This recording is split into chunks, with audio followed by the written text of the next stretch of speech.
पास एक रोहित भैया करके है।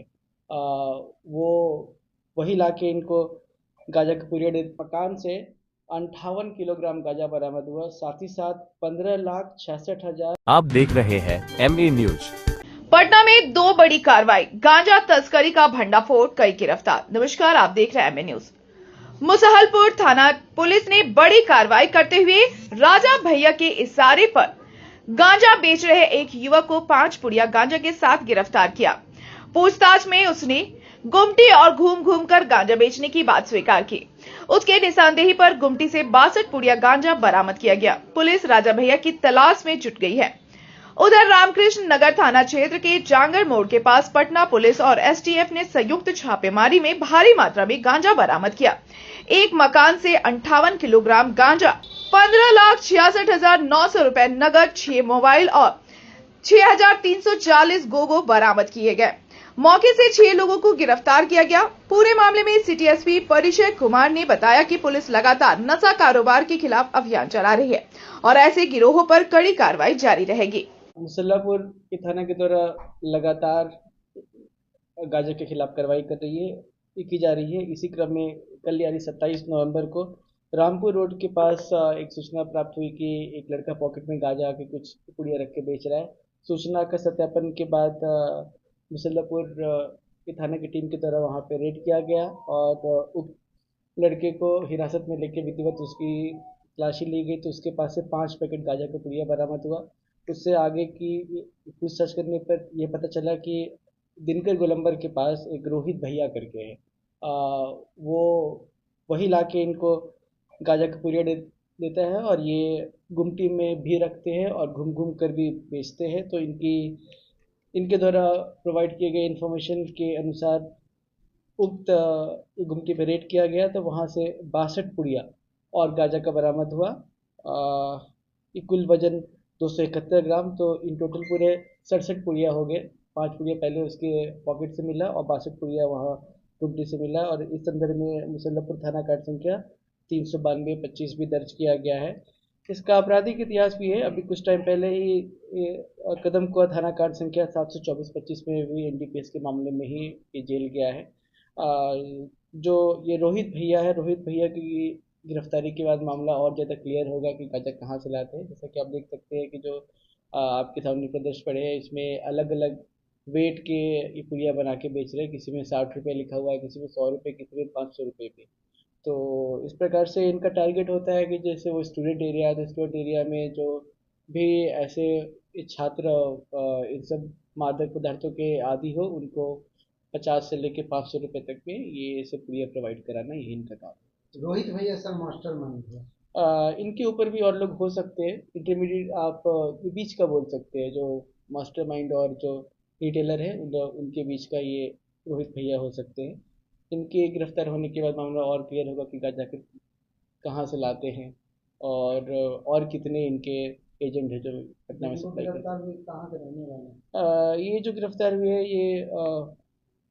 ये मूलतः राघोपुर का ही रहने वाले, वैशाली जिला का, परंतु यहाँ पटना में भी रहते हैं। रोहित भैया पटना में रहने वाले हैं या वो भी राघोपुर? रोहित भैया कहाँ के रहने वाले ये अभी तो स्पष्ट नहीं है। उनकी गिरफ्तारी हालांकि उनका मोबाइल नंबर वगैरह कुछ हमें मिला है तो उस पर और अनुसंधान करने के बाद वो और स्पष्ट होगा। एक अन्य मामले में रामकृष्ण नगर थाना को सफलता प्राप्त हुई और इसमें STF का भी सहयोग लिया गया। STF की सूचना थी, प्रथम सूचना। तो इसमें यह पता चला कि चांगर मोड़ के पास कुछ लोग गांजा को अवैध रूप से खरीद बेच रहे। सूचना का सत्यापन किया गया। सत्यापन के उपरांत वहाँ पे रेड किया गया तो फिर वहाँ पे एक मकान से 58 किलोग्राम गांजा बरामद हुआ। साथ ही साथ 15,66,900 रुपये बरामद हुए। साथ ही साथ 6,340 पीस गोगो बरामद हुआ।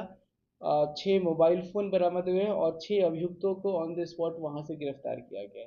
जो गिरफ्तार अभियुक्त है ये सभी के सभी वैशाली, ये 6 में से 5 वैशाली जिला के रहने वाले हैं। रितेश कुमार, कृष्ण कुमार, रोशन कुमार, निखिल कुमार और अनंत कुमार, ये सभी राघवपुर वैशाली के रहने वाले हैं। और एक छठा अभियुक्त विकास कुमार, ये सालिमपुर पटना का रहने वाला है। और इन्होंने कुछ और अभियुक्तों के नाम बताए हैं जो एक हिसाब से इनसे काम कराते थे। उसमें एक मुख्य है प्रमोद उर्फ फौजी, इसको आप मास्टरमाइंड कह सकते हैं। यही गांजा वहाँ पे लाकर इनको बेचने के लिए देता था। राजू और पवन नाम के भी दो अभियुक्त थे जो फिनांसिस वगैरह का ध्यान रखते थे। जो 6 अभियुक्त गिरफ्तार हुए हैं, इनका भी आपस में काम का बंटवारा बताया जा रहा है। इसमें से 3 अभियुक्त गांजा को काटते वगैरह थे, एक पैक करता था और बाकी 2 बेचा करते थे। तो जैसा कि आप देख सकते हैं कि 15 लाख से ऊपर कैश की बरामदगी भी हुई है। तो यहाँ बोल सकते हैं कि ये बड़े पैमाने पे गाजर का ये कारोबार कर रहे थे और इनके पूरे गिरोह का भंडाफोड़ ये कर दिया गया है और जो बाकी अभियुक्त बचे हुए हैं उनकी भी गिरफ्तारी के लिए हम लगे हुए हैं। गांजा कहाँ से लाते थे? जी, अभी तक जो इंफॉर्मेशन प्राप्त हुई है जो गिरफ्तार अभियुक्त है उनसे ये पता चला है कि गाजर ट्रेन और गाड़ी दोनों ही माध्यम से आते थे और मेनली जो नॉर्थ ईस्टर्न स्टेट से वहाँ से आने की सूचना है। हालांकि इसके बारे में कंफर्मेशन अभी हम नहीं कर पाएंगे। ये कंफर्मेशन प्रमोद और फौजी की गिरफ्तार होने के बाद ही होगी। पटना में ये कहाँ कहाँ सप्लाई करता था? प्रमोद उर्फ फौजी के बारे में भी बताया जा रहा है कि ये राघोपुर वैशाली का ही रहने वाला है। पटना में ये रामकृष्ण नगर के एरिया के आसपास ही मेनली ये बेचा करते थे। हालांकि ये जो प्रमोद उर्फ फौजी है इसके की गिरफ्तारी के बाद और मामला स्पष्ट होगा। संभव है कि इस टाइप के और भी ठिकाने पटना में हो जहाँ से डिसेंट्रलाइज तरीके से गांजे बेचे जा रहे हैं। जो घर बताया वो घर किसका है? ये घर रोशन कुमार नाम के एक व्यक्ति का है जिनसे प्रमोद उर्फ फौजी ने रेंट पे ले रखा था। रोशन कुमार को हमने सरकारी गवाह बनाया है। अभी तक के इंफॉर्मेशन में ऐसा निकल कर नहीं आया है कि उनकी संलिप्तता थी, परंतु उन्होंने इनको रेंट दिया हुआ था इसीलिए उन्हें हमने कब से ये कारोबार कर रहे थे? ये कुछ महीने से 4-5 महीने से वहाँ रह के ये कारोबार कर रहे थे। और साथ ही साथ ये एक तो ये पैकेट में बंद करके बेचते थे वो पुड़िया में। दूसरा गोगो एक होता है, प्लास्टिक का कुछ होता है, उसमें भी भर के ये बेचा करते थे।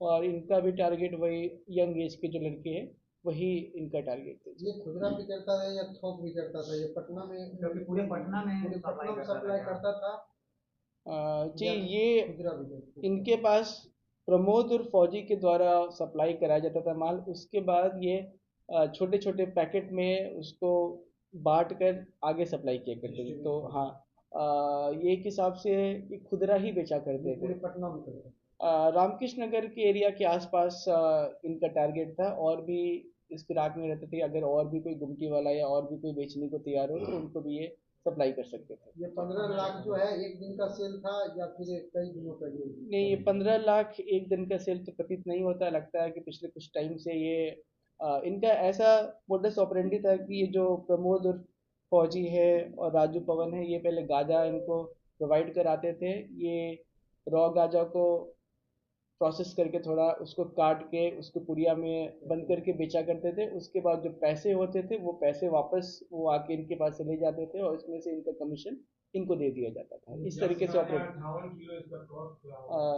जी, गांजा 58 किलो है तो इसका कॉस्ट करीब 27 से 30 लाख रुपए आप रख सकते हैं। तो 30 लाख के आसपास का गांजा बरामद हुआ, साथ ही साथ 15,66,000 रुपए भी बरामद हुए। तो एक हिसाब से अच्छी खासी बड़ी उपलब्धि है पटना पुलिस की। इनकी संपत्ति की जांच जी, इनकी संपत्ति, इन सभी की संपत्ति की जांच की जाएगी। मुख्यतः जो प्रमोद और फौजी है तो इनके पास संभव है कि इस कार्य से बड़ी संपत्ति ये सभी अर्जित हो। स्टाफ थे क्या सर? ये हाँ। सब रोज में काम करते थे? हाँ, ये लोग एक हिसाब से इसके नीचे काम करते थे। ये लोग इलाके बोरे के बोरे पहले इनको प्रोवाइड करते थे गांजा, फिर ये उनको काट के और छोटे पैकेट बना के फिर उसको खुदरा बेचा करते थे।